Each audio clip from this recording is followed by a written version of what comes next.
It's about as fast as stock markets ever decline.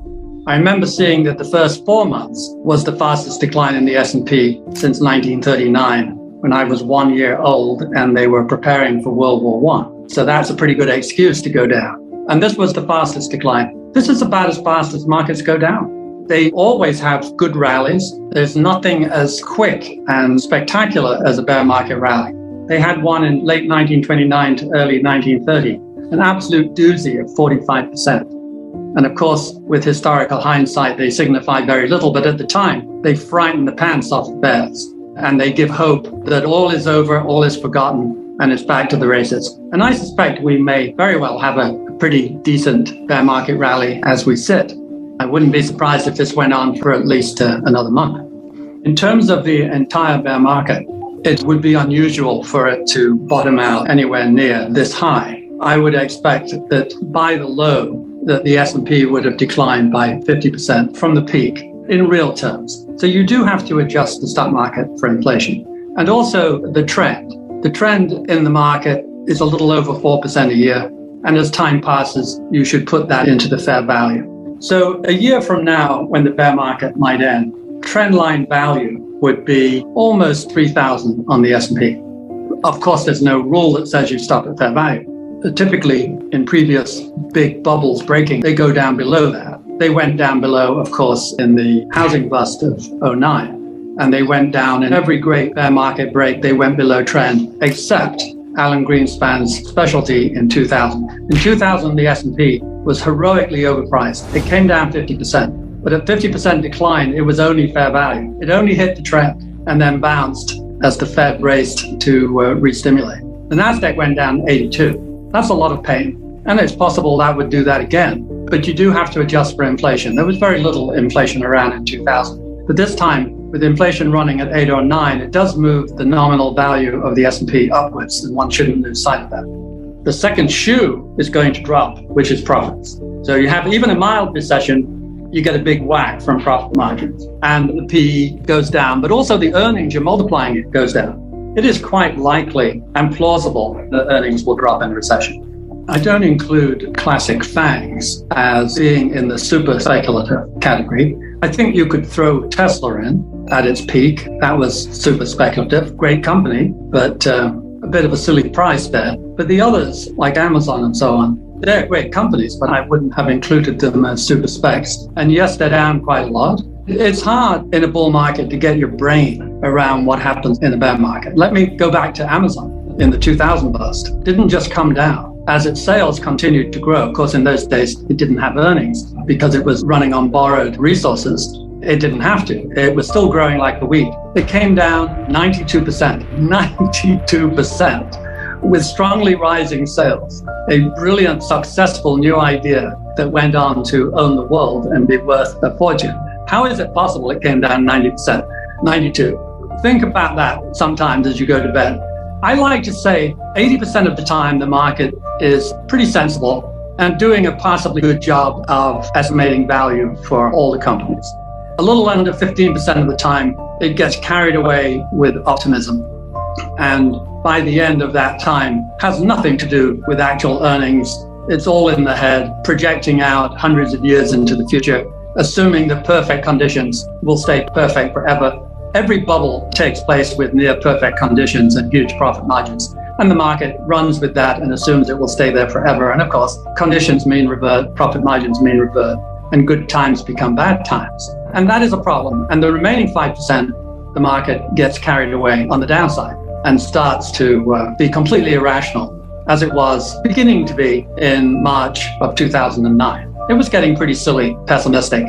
I wrote a piece, Reinvesting When Terrified, that by sheer luck came out the day the market hit its low. And it said, get a policy, get a plan, present it to your committee or yourself, and start to throw your money back into the market. You feel paralyzed, everyone always does, and now's the time to wake up, the market is cheap. And of course that happened in 1974 and 82, which were classic lows, and the market got down to 7 PE. And what I call terminal paralysis sets in, where you're so frightened, you can hardly move, you can hardly get to work, forget buy stocks.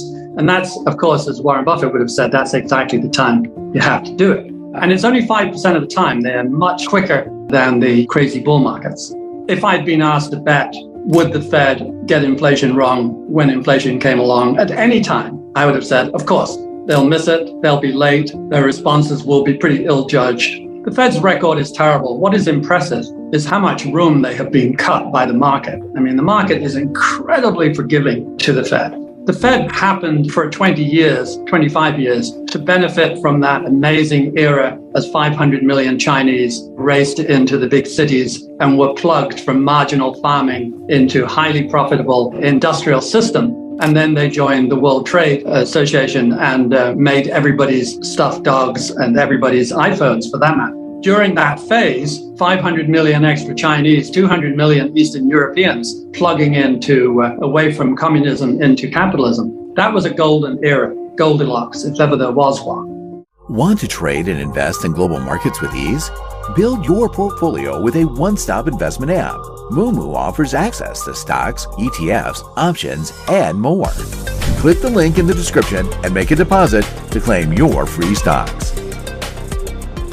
And the Fed got to take credit for that. It's done nothing in terms of increasing the growth rate, but superficially, it felt like a golden age because asset prices went up, because inflation came down, and rates were allowed to come down. And in the end, rates were forced down, and low rates make leverage cheap, make private equity deals wonderfully easy and profitable, and they push up the price of real estate and they push up the price of stocks. And that's the way it was. And this time, if you adjust for the passage of time, the price of oil is not as high, but it's still multiplied recently by 3 times. So that is imposing pain on consumption and it's imposing inflationary pressure.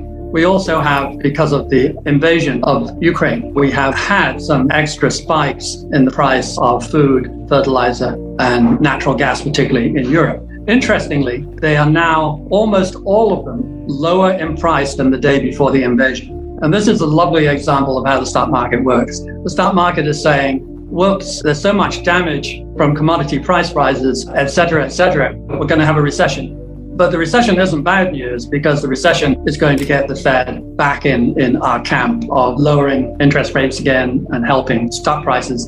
And we're looking out into the future. And therefore, that's a good news. So the fear of a recession becomes a wishful thinking about future interest rates. And so the market gets a reprieve for a while. It's quite remarkable, but it's fairly typical. And that's what we're having now. And that's why we might have a bit of a rally for a few weeks. I think in the longer term, forget the next few quarters, who knows what happens really. But in the longer term, we are really running the risk that this is back to the 70s. We have problems with the availability of plentiful, cheap resources, and we have problems with plentiful, cheap labor.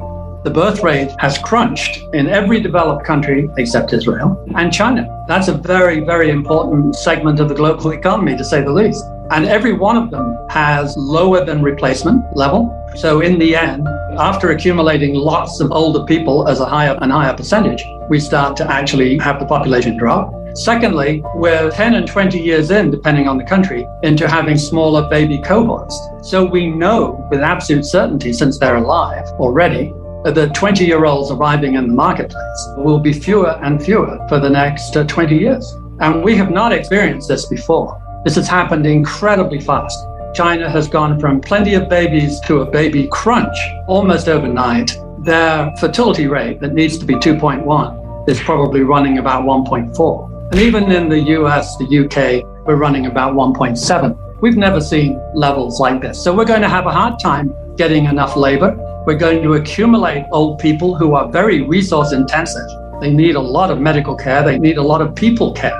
And we're not going to have all that many people there. The supply of people to look after us old fogies is dropping steadily from now on for the rest of your life, for sure. And at the same time, I believe the correct interpretation of the commodity data is that it wasn't only China shock, the rapid growth rate for 30 years in China, but it was also showing signs that the best and cheapest, most plentiful resources had simply been mined or pumped, and that we are running down into the second tier. If you look at the trend has been pretty remorselessly up since 2002, and my guess is it will continue to rise.